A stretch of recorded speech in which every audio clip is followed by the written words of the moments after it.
থেকে সরাসরি শুরুতে যে খবরে আজ নজর, মমতার সওয়ালে সুপ্রিম মান্যতা। রাজ্যের অফিসাররাই মাইক্রো অবজারভার সওয়াল করেছিলেন মমতা বন্দ্যোপাধ্যায়, আর মুখ্যমন্ত্রীর সেই আবেদনকেই মান্যতা দেশের শীর্ষ আদালতে। মাইক্রো অবজারভারের সিদ্ধান্ত নেওয়ার ক্ষমতা নেই, তাহলে চূড়ান্ত সিদ্ধান্ত কারা নেবেন? চূড়ান্ত সিদ্ধান্ত নেবেন ইআরওরা, এমন যে নির্দেশ শীর্ষ আদালতে। মাইক্রো অবজারভার নিয়ে সুপ্রিম কোর্টে আপত্তি জানিয়েছিলেন মুখ্যমন্ত্রী, তা নিয়ে সওয়াল করেন তিনি নিজেই। আর এবার মাইক্রো অবজারভার কোনো সিদ্ধান্ত নেবেন না বলে সুপ্রিম নির্দেশ এলো। মুখ্যমন্ত্রীর মামলায় কমিশনকে নির্দেশ সুপ্রিম কোর্টে। কথা বলবো, অর্ণব প্রতিনিধি রয়েছেন সঙ্গে। অর্ণব, মুখ্যমন্ত্রী মমতা বন্দ্যোপাধ্যায় নিজে সওয়াল করেছিলেন, রাজ্যের অফিসারদেরই মাইক্রো অবজারভারের সুপ্রিম নির্দেশ মিলল অবশেষে।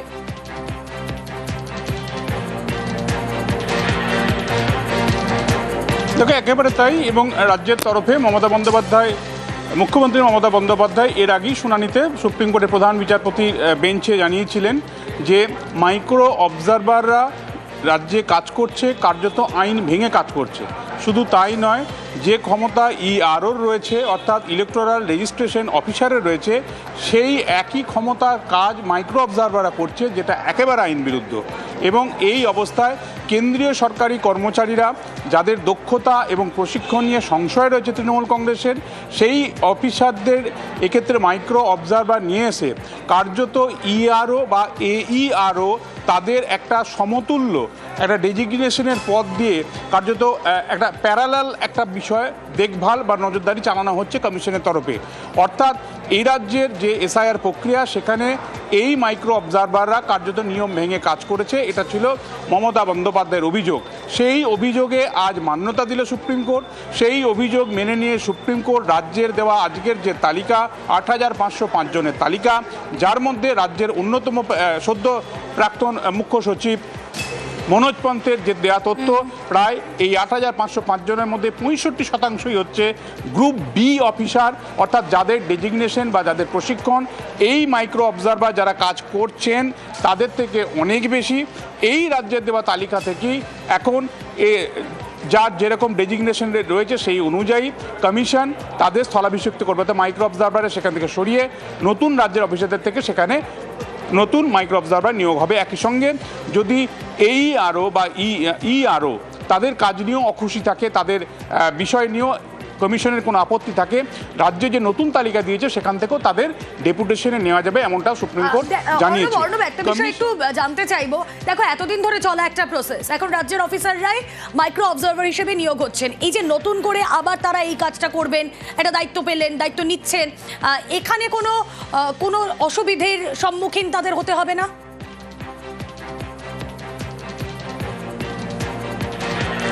দেখো, সুপ্রিম কোর্ট স্পষ্টভাবে নির্দেশ দিয়েছে যে রাজ্যের যে তালিকা রয়েছে ৮৫০৫ জনের, সেখান থেকে তারা এই মাইক্রো অবজারভার পদে কাজ করবেন এবং সেটা কমিশন করতে পারবে। এবং সুপ্রিম কোর্টের প্রধান বিচারপতি তিনি বলছেন মূল বিষয়টা হচ্ছে দক্ষ এবং প্রশিক্ষিত অফিসার কিনা, অর্থাৎ এই এসআইআর পর্বের শুনানির যে বিষয়টা ব্যাপারে তারা পারদর্শী কিনা। একজন দক্ষ প্রশিক্ষিত অফিসার মাইক্রো অবজারভার যারা কেন্দ্রীয় সরকারি কর্মচারী থেকে এসছেন, তাদের থেকে যদি অতি বাড়তি দক্ষ কেউ হন তাহলে সে তো সবসময়ের জন্যই বেটার। যে কারণে সুপ্রিম কোর্ট এই নির্দেশটা জারি করেছে। এবং এক্ষেত্রে শুধুমাত্র মাইক্রো অবজারভার নয়, এইআরও বা ইআরও পদেও যদি মনে হয় কমিশনের কেউ ইনকনফিডেন্ট, সেক্ষেত্রেও এই অফিসারদের মধ্যে কেউ তাদেরকে তো তাহলে প্রপারলি ট্রেন্ড হতেই হবে। এখন সেই জায়গাতেই দ্বিতীয় নির্দেশটা দিয়েছে। প্রথম নির্দেশ হচ্ছে কাল বিকেল ৫টা অর্থাৎ 10ই ফেব্রুয়ারি বিকেল ৫টার মধ্যে সমস্ত ডিএম বা ডিইও ডিস্ট্রিক্ট ইলেকশন অফিসার হিসেবে কাজ করেন, সেখানে এই ৮৫০৫ জন যে জেলার রয়েছেন তারা সেখানে রিপোর্ট করবেন। আর তাদের স্বল্প সময়ের প্রশিক্ষণ, কমিশন জানিয়েছিল মাইক্রো অবজারভার যারা কাজ করছেন বা করেছেন তাদের 10 দিনের প্রশিক্ষণ দেওয়া হয়েছে, কিন্তু এখানে হাতের সময় খুব কম, কারণ একটা সময়সীমার ব্যাপার রয়েছে। তাই তাদের স্বল্প সময়ের প্রশিক্ষণ, তাদের স্কুটিনি কোন অফিসার কাজ করবে না করবে এই বিষয়গুলো দেখার জন্য চূড়ান্ত যে ভোটার তালিকা সেটা 7 দিন অন্তত পিছিয়ে দেওয়ার জন্য সুপ্রিম কোর্ট নির্দেশ জারি করেছে, যেটা পর্যবেক্ষণের মাধ্যমে, অর্থাৎ 14ই ফেব্রুয়ারি নয় 21শে ফেব্রুয়ারি বা তারপরে। এই বিষয়ে আরো স্পষ্ট করে জানবো, সঙ্গে থাকো।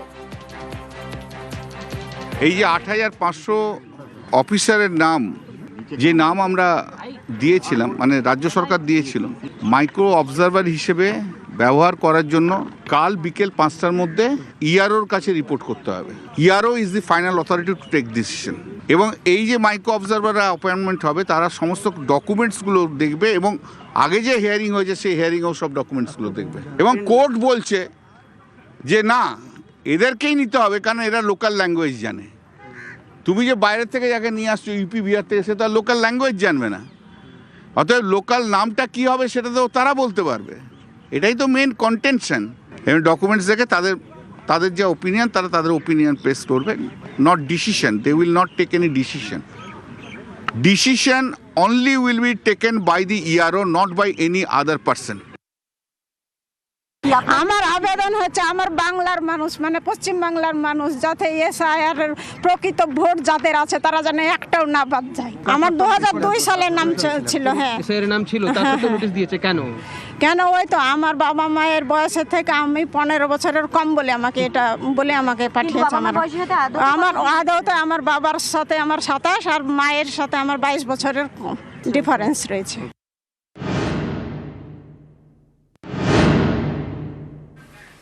এবার এই নির্বাচনী আবহে এই এসআইআর হচ্ছে, সেখানে ভোট ঘোষণা কবে? ভোট ঘোষণা কি মার্চে? 14ই ফেব্রুয়ারি চূড়ান্ত ভোটার তালিকা নয়, যা নির্ধারিত দিন ছিল এই 14ই ফেব্রুয়ারি, তা হচ্ছে না। 14ই ফেব্রুয়ারির পর আরও 7 দিন সময় সুপ্রিম কোর্টে। স্ক্রুটিনি করতে আরও সময় প্রয়োজন পর্যবেক্ষণ আদালতের। মাইক্রো অবজারভারদের প্রশিক্ষণ দিতেও সময় লাগবে, তাই সময় বাড়ানো ছাড়া কোনো উপায় নেই। সময় বাড়ানো নিয়ে কমিশনকে নির্দেশ দিয়েছে সুপ্রিম কোর্ট। এইখানেই প্রশ্ন যেটা জোরালো হচ্ছে, তাহলে ভোট ঘোষণা কবে? কথা বলবো, অর্ণব হাজরা রয়েছেন সঙ্গে। অর্ণব,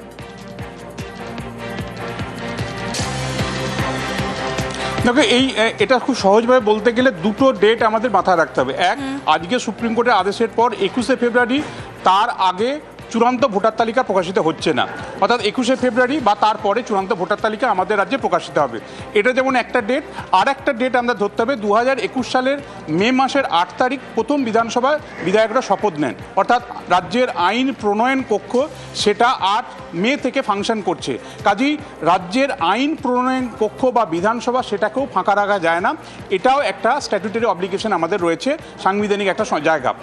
এই অবস্থায় অর্থাৎ যদি মে মাসের প্রথম সপ্তাহটা, এখন যে দল ক্ষমতায় আসবে আমরা ধরে নিচ্ছি, তাদের এই রাজ্যপালের কাছে যাবেন, তারা সরকার গঠনের দাবি জানাবেন, সেক্ষেত্রেও তাদের বেশ কিছুটা সময় লাগে। কাজেই এপ্রিল মাসের শেষের মধ্যে বা মে মাসের 1-2 তারিখের মধ্যে পুরো নির্বাচনী প্রক্রিয়াটা, অর্থাৎ ভোটের প্রক্রিয়াটা সম্পূর্ণ করতে হবে নির্বাচন কমিশনকে। এক্ষেত্রে কি নিয়ম রয়েছে?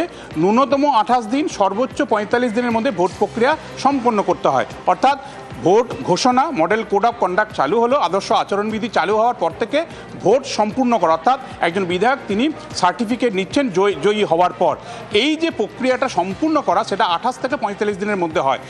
এখন যে রীতি বা রেওয়াজটা রয়েছে আমাদের রাজ্যে, কেন অধিকাংশ রাজ্যে, যে চূড়ান্ত ভোটার তালিকা প্রকাশের পর রাজ্যের নির্বাচনী ব্যবস্থাপনা অর্থাৎ ভোটের প্রস্তুতি কেমন সেটা দেখতে কমিশন ফুল বেঞ্চ নিয়ে এ রাজ্যে আসে এবং তারা বৈঠক করে, এবং সেই বৈঠকটা করতেও প্রায় 2 সপ্তাহ একটা সময় লাগে।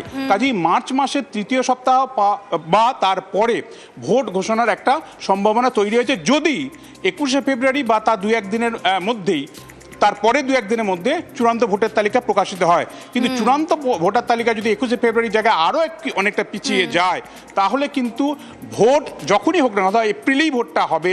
তবে সেক্ষেত্রে একটা বিষয় তোমায় খুব সহজেই বলে দেওয়া যায়, বিগত কয়েকটা সাধারণ নির্বাচনে, লোকসভা বা বিধানসভা, আমাদের রাজ্যে যেটা ট্রেন্ড তৈরি হয়েছিল 7 দফা 8 দফায় ভোট, সেটা যে বছর হবে না। একেবারে অন্য, তুমি আমাদের সঙ্গে থাকো।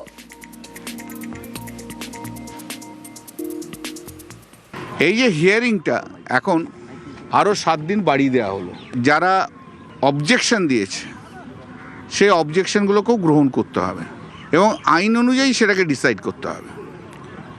এই ডিসিশনটাও ফাইনাল ডিসিশনটা নেবে ইআরও।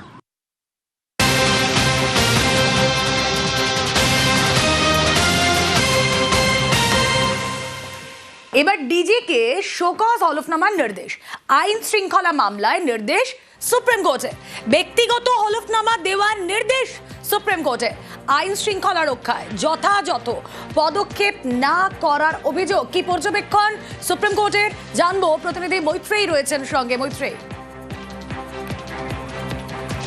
দেখো, আজকে সর্বোচ্চ আদালতে প্রধান বিচারপতির বেঞ্চে কমিশনের তরফ থেকে একটি হলফনামা দেওয়া হয় এবং সেখানে উল্লেখ করা হয় যে কমিশনের তরফ থেকে এফআইআর রুজু করার কথা বলার পরেও হিংসার ঘটনায় সেখানে এফআইআর রুজু করা হয়নি। এর পাশাপাশি কেন্দ্রের তরফ থেকে এবং আরও এক পিটিশনারের তরফ থেকেও একটি আবেদন জানানো হয় এবং সেখানে জানানো হয় যে ফর্ম 7 জ্বালিয়ে দেওয়া হচ্ছে, একের পর এক ঘটনা, হিংসার ঘটনা ঘটছে, প্রকাশ্যে হুমকি দেওয়া হচ্ছে, কিন্তু এফআইআর রুজু করা হচ্ছে না। কেন্দ্রের তরফ থেকে আবেদন করা হয় যে সংবিধান সকলের জন্য সমান, সেই বিষয়টি যেন প্রমাণ করে দেওয়া হয় এবং এই পরিপ্রেক্ষিতে সর্বোচ্চ আদালতের তরফ থেকে আজকে আইন শৃঙ্খলা প্রশ্নে তারা প্রধান বিচারপতি সূর্যকান্ত আজকে জানিয়েছেন যে যেহেতু 19শে জানুয়ারিতে প্রধান বিচারপতির তরফ থেকে নির্দেশ দেওয়া ছিল রাজ্যের ডিজিকে যে আইন শৃঙ্খলার বিষয়টি রক্ষা করতে হবে, তাকেই ডিজিকে দায়িত্ব দেওয়া ছিল আইন শৃঙ্খলা নিয়ন্ত্রণের জন্য, ফলে সেক্ষেত্রে দাঁড়িয়ে রাজ্যের ডিজিকে শোকজ করা হয়েছে এবং তাকে ব্যক্তিগত হলফনামা দিতে নির্দেশ দিয়েছে সর্বোচ্চ আদালত। রুমেলা, বেশ,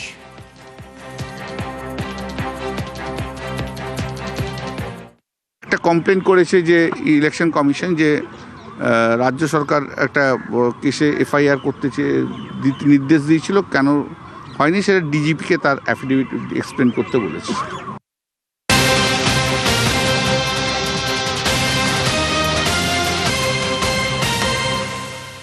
সুপ্রিম নির্দেশ এলো আর তারপরে দিল্লিতে সিইও, আগামীকাল দিল্লি যাচ্ছেন রাজ্যের সিইও।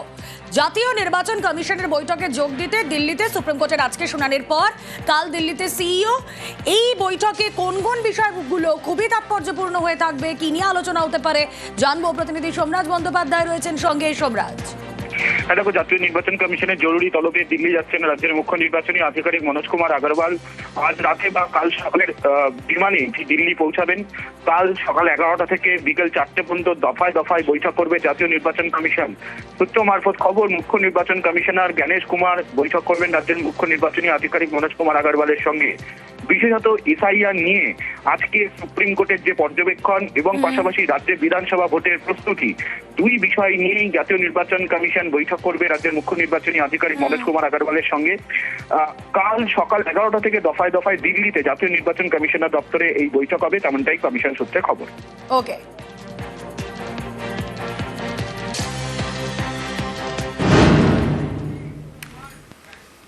আর এসআইআর শুনানিতে মুখ্যমন্ত্রীর আবেদনকে মান্যতা সুপ্রিম কোর্টের।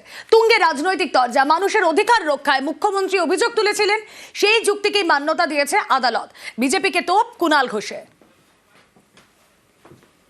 এই যে মাইক্রো অবজারভাররা কোনো সিদ্ধান্ত নিতে পারবেন না, কারোর নাম বাদ দিতে পারবেন না, এটা তো প্রথম থেকে মমতা বন্দ্যোপাধ্যায় বলেছেন, আজকে সুপ্রিম কোর্ট সেইটাই বলছেন। অর্থাৎ মাননীয় মমতা বন্দ্যোপাধ্যায় মানুষের অধিকার রক্ষার স্বার্থে যে যে পয়েন্টগুলিতে সুপ্রিম কোর্টের দৃষ্টি আকর্ষণ করেছিলেন, যেগুলির উত্তর নির্বাচন কমিশন দিতে পারছিল না বা দিতে চাইছিল না, সুপ্রিম কোর্টের পর্যবেক্ষণে সেই যুক্তিগুলোই তো মান্যতা পাচ্ছে। বাকিটা আমাদের আইনজীবীরা এবং শীর্ষ নেতৃত্ব অর্ডারের ফাইনাল কপি পেলে তারা সবিস্তারে সেটা বিশ্লেষণ করবেন। ভুয়ো নাম চূড়ান্ত তালিকায় থাকলে ইয়ারোদের বিরুদ্ধে আদালতে যাওয়ার হুঁশিয়ারি, ফের হুঁশিয়ারি দিয়েছেন শুভেন্দু অধিকারী। মাইক্রো অবজারভারদের পাওয়ার এবং ফাংশন ইলেকশন কমিশন বলেছে কার্যত এরা ওয়াচারের ভূমিকা নিয়েছেন। নাম তোলা বা খারিজ করার কমপ্লিট পাওয়ার ইয়ারোদের। যদি ভুয়া মানে সন্দেহজনক তাকে আপনি অ্যাকসেপ্ট করেন, সেক্ষেত্রে ইয়ারোদের বিরুদ্ধে আমরাও ফাইনাল ভোটার লিস্ট বেরোনোর পরে কোর্টে যেতে পারি। দুটি আরো অপশন রয়েছে। ইয়ারোরা যদি ভুয়া নাম রেখে দেয়, আমাদের কাছে যদি তথ্য থাকে, আমরা ডিইওর কাছে আপিল করতে পারবো এবং ডিএম যদি আমাদের বক্তব্য না নেন, ভাইট করে, আমরা কিন্তু ফাইনালি সিওর কাছে আসতে পারবো। নির্ভুল ভোটার তালিকা না হলে মানুষ শোধ তুলবে, হুঁশিয়ারি সুজনের। 7 দিন সময় বাড়লো স্ক্রুটিনির জন্য। যারা অবজেকশন দিচ্ছিলেন যে যার খুশি মতন মানুষকে হেনস্থা করার জন্য রাজনৈতিক মনোভাব থেকে, সেটা অন্তত প্রকাশ্যে আনতে হবে। নির্ভুল ভোটার তালিকা চাই, না হলে মানুষ শোধ তুলবে, এটা যেন সবাই নিশ্চিত থাকে।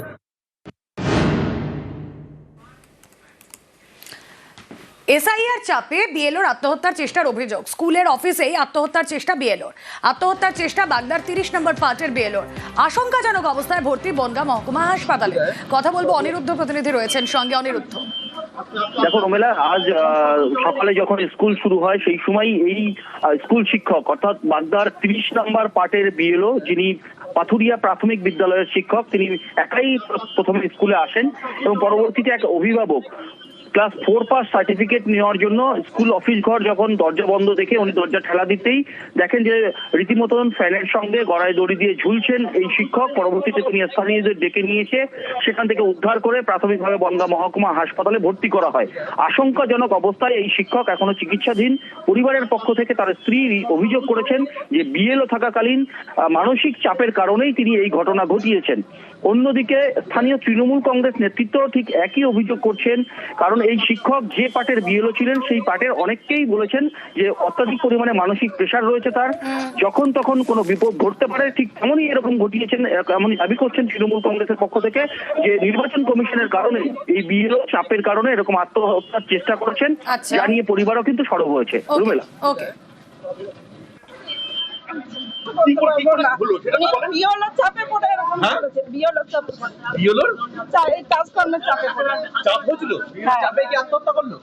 আমি এখন কিচ্ছু বলতে পারবো না। স্কুলে গলায় দড়ি নিয়েছে, সেটা শুনে আমি আসি। হ্যাঁ, সেটাই তো শুনলাম। সেটা আমার জানা নেই, সেটা ওরাই বলতে পারে ভালো, আমি ওই বিষয়ে জানি না। হ্যাঁ, কারণ হচ্ছে বিএলও ডিউটি চলাকালীন তো স্কুলে আসেনি, যার জন্য ওই বিষয়টা আমি জানি না। বৈধ ভোটারের নাম বাদের জন্য আবেদন বিজেপি কর্মীর। ঘোলায় ফর্ম 7 জমা দিয়ে নাম বাদের আবেদন। মিথ্যে আবেদনকারীকে ডেকে জিজ্ঞাসাবাদ। বিজেপি কর্মীকে জিজ্ঞাসাবাদ পঞ্চায়েত সমিতির সভাপতি। আমি ভবনজিৎ মিস্ত্রি। বিজেপি করো? বিজেপি করতে হবে। তোমার এতটা সাহস আর কি করে, যারা 100 বছরের বাসিন্দা এখানে, তাদের নামে তোমরা 7 নম্বর ফর্ম ফিল আপ করে দিলে, যেটা ইন্ডিয়ান নয়? আমি তো ব্যাপারে কিছুই জানি না দাদা। তো তোমার নাম আসলো কি করে? কি করে বলবো? তোমার দলের লোক তোমার জানেনি? সেটাও তো আমি জানি। নিশ্চয়ই তোমার সাথে কথা তো হয়েছে। তোমার একটা মারা গেছে আমার একজন ছেলে, তোমার আমি জানি না। নিজে আমি হেয়ারিং এ ভিডিওতে এসেছি, ধরা পড়ে সারা অবস্থায়। আমি জানি না সব। তুমি দলের সাথে কথা বলোনি? আমি এই যে ঘটনাটা ঘটেছে, এই যে তোমার নাম করে এত পর্যন্ত কমপ্লেন করেছে, আজকে মানুষ না খেয়ে না দিয়ে দিন রাত ভিডিও অফিসে পড়ে আছে। ভিডিও কথোপকথন দেখালাম আপনাদের। ঘোলায় ফর্ম 7 জমা দিয়ে নাম বাদের অভিযোগ, মিথ্যে আবেদন করায় জিজ্ঞাসাবাদ। কথা বলবো, সুবীর রয়েছেন সঙ্গে। সুবীর, দেখো, খর্দ বিধানসভার অন্তর্গত বিলকান্দা 2 নম্বর পঞ্চায়েতের মল্লিকপাড়া এলাকাতে 215 জন যারা এলাকার বাসিন্দা বৈধ ভোটার, তাদেরকে অবৈধ ভোটার বলে ফর্ম 7 আবেদন করে এই ভুবনজিৎ মিস্ত্রি এবং সুজয় ঢালি নামে এই দুজন বিজেপি কর্মী। এবং তখন যখন তারা অনলাইনে এই যখন আবেদন করেন, তখন যেটা জানাজানি হয়, তারপরে কিন্তু ভোটারদের মধ্যে একটা চাঞ্চল্য তৈরি হয় এবং তারা আতঙ্কিত হয়ে বিডিও অফিসে এসে ঘেরাও করে বিক্ষোভ দেখান। তারপরে কিন্তু তদন্ত নামে পঞ্চায়েত সমিতি এবং নিউ ব্যারাকপুর থানা এবং সেই জায়গা থেকে দুজনের নামে নিউ ব্যারাকপুর থানায় অভিযোগ দায়ের করা হয়েছে। তারপর থেকে এরা পলাতক ছিলেন। আজকে পঞ্চায়েত সমিতির সভাপতি গোপনে খবর পেয়ে এই মল্লিকপুর এলাকা থেকে কিন্তু একে ধরে নিয়ে আসে পঞ্চায়েত সমিতি অফিসে এবং সেখানে নিয়ে অফিসে বসিয়ে রেখে কিন্তু বিজেপি কর্মীকে ধমক দিয়ে সাবধান করা হয় এবং এই গোটা ঘটনা অস্বীকার করেছে বিজেপি কর্মী। বেশ, এই যে ঘটনাটা ঘটেছে, এই যে তোমার নাম করে এত পর্যন্ত কমপ্লেন, যেদিন থেকে এসআইআর চালু হয়েছে সেদিন থেকেই এই চক্রান্ত চলছে। এবার যত নির্বাচন এগিয়ে আসছে, বিজেপি বুঝতে পারছে নিজেদের পায়ের তলা থেকে মাটি সরে যাচ্ছে। মুখ্যমন্ত্রী মমতা বন্দ্যোপাধ্যায় বাজেট পেশ করবার পরে এদের গতি আরও বেড়েছে। যেন তেন প্রকারে জৈন ভোটারগুলোকে বাদ দেওয়া এদের হচ্ছে কাজ। এবার হচ্ছে বেছে বেছে এতদিন যেটা ওরা চেষ্টা করছিল, বেছে বেছে তৃণমূল কংগ্রেসের ভোটারগুলোকে কেটে দেওয়া। আমরা প্রশাসনিকভাবে এবং দলীয় স্তরে সাংগঠনিকভাবে আমরা এর মোকাবিলা করব। ব্যাপারে প্রথমত আমি কিছুই জানি না, কিভাবে কোথার থেকে কি হয়েছে। বিজেপি দল করেন। আর সুজয় ঢালি? বিজেপি। আচ্ছা, আপনাদের নামে তো অভিযোগ আছে, আমি এই ব্যাপারে কিচ্ছুই জানি না। কি অভিযোগ হয়েছিল আপনাদের নামে, কি করা হয়েছিল? আমি তো কালকে ফেসবুকে তানবিন লস্কর নামে একজনের পোস্ট দেখেছি। এখন সেই তানবিন লস্কর আমার খুব পরিচিত। সেই ফোন করছে, দাদা পোস্টটা দেখছি যে হ্যাঁ এই ধরনের অভিযোগ করেছে। কিছু ভারতীয় সিটিজেন, তাদের নাম বাদ দেওয়া হয়েছে। সেই অ্যাপ্লিকেশন আমি করেছি, আমার নাম সেখানে নাকি নির্বাচন কমিশনের পোর্টালে আমার নাম আছে। আমি এর সঙ্গে কোনো কিছুতে জড়িত না।